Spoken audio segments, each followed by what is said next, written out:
The heart of any film festival is its screenings, and over the past 3 years, Cinecity has always ensured that the audience gets to experience film in all its glorious and diverse forms. This year's festival is no different.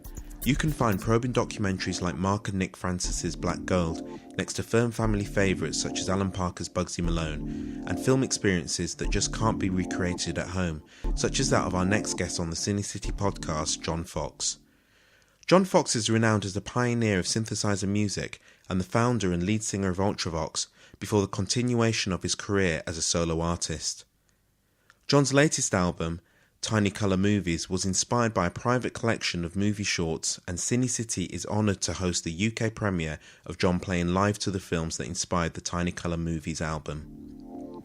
We caught up with John in the editing room where he's putting together the finishing touches for the film for this Saturday's screening.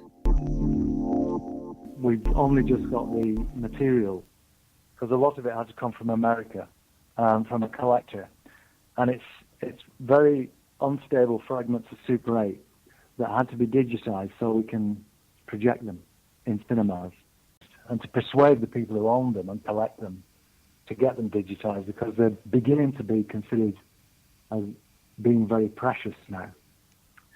So it's been a long process, and we've only just got the material to put together into the film that I'm going to play and play to in a cinema in Brighton on Saturday. So you're going right up to the wire on this one. Absolutely. We've been working straight for about 4 days now, with just a couple of hours sleep a day. And it's going to be like that until the performance. Premieres don't come much fresher than that, really. Absolutely, yeah.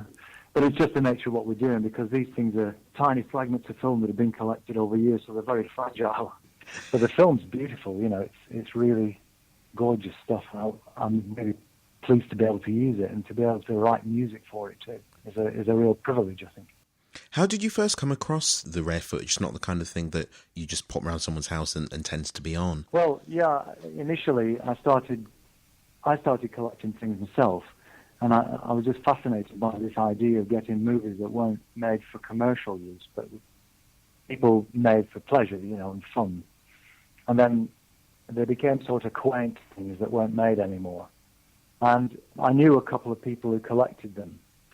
And I just used to go and have a look at what they got. There were some very interesting and unusual things, and sometimes quite moving things, people's whole lives. You would find in a charity shop, 10 reels of Super 8 film that were... One instance is a woman who was filmed just briefly on holidays when she was about 15, until she became an old woman, gradually, year by year. And then, obviously, the film stops and turns into something discarded in the charity shop, which is quite a moving find, really, someone's life in a small, dusty box. And to put that together, then you have a story, you have the story of someone's life. You don't have the detail, but you imagine their lives in their heyday and on their holidays, by the sea and in the sun, looking happy and relaxed and so on, as the years go by. So in that, if you put that all together, you have a film. And it's a new kind of film, really, one that hasn't been made before, hasn't been possible before. And that's the kind of thing that people are beginning to realize exists out there in the world and is being thrown away every day. And people are interested in rescuing these fragments and as sort of social documentary, but also as pieces of art, because they are a very pure kind of art. They're not made for money, they're made for the sheer pleasure of images. How did the movies feed into the album? Did you compose specifically for films, or was it just the general feel of the films? It was really the general feeling. I went to one specific showing that was really interesting, and I've been to others in America and in England, and where people have shown digital versions of these films, and also a couple of people who are artists who use Super 8 and blow it up digitally very big so it becomes cinema-sized. Mm. And then, of course, when you do that, it breaks up into small coloured dots that look very much like Impressionist paintings and become very beautiful. The colour is very luminous.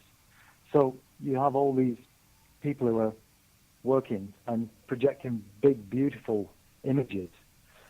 And none of them have really thought about music because they're too preoccupied with the images. So I thought it would be great to make music for these things.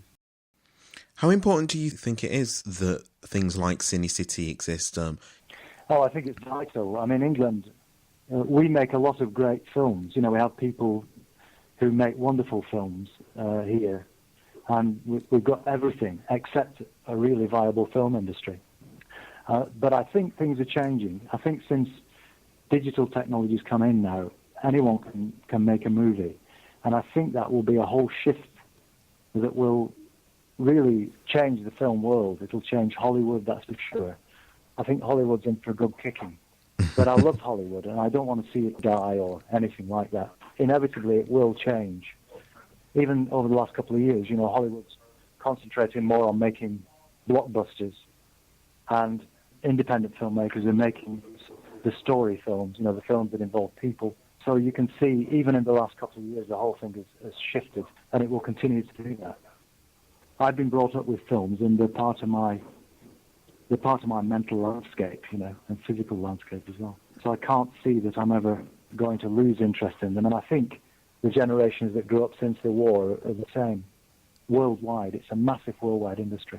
So the events at Brighton are an indication of that participation that everyone wants to have in film. You know, we want to make film, want to watch it, want to become involved in it.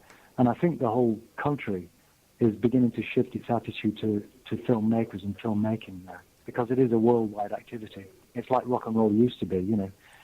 When I grew up, every kid was in a band. There was a band on every street, and now there are filmmakers on every street.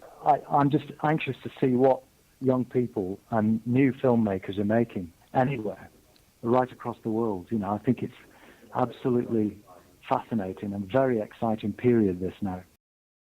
There's a new explosion in filmmaking, and we're in it, you know.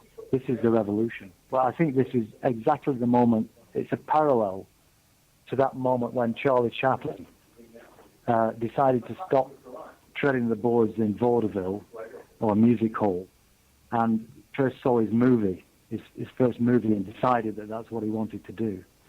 And he changed the whole medium, and the whole medium changed him, and led to this to Hollywood and everything else that followed. And I think now, because filmmaking's been put in the hands of everyone, that we will see a massive diversity of filmmaking from now on. And it's very important that you know, events like Brighton reflect that. And it's very intelligent what Brighton Film Festival is doing in particular, in allowing that kind of diversity to inform its programme.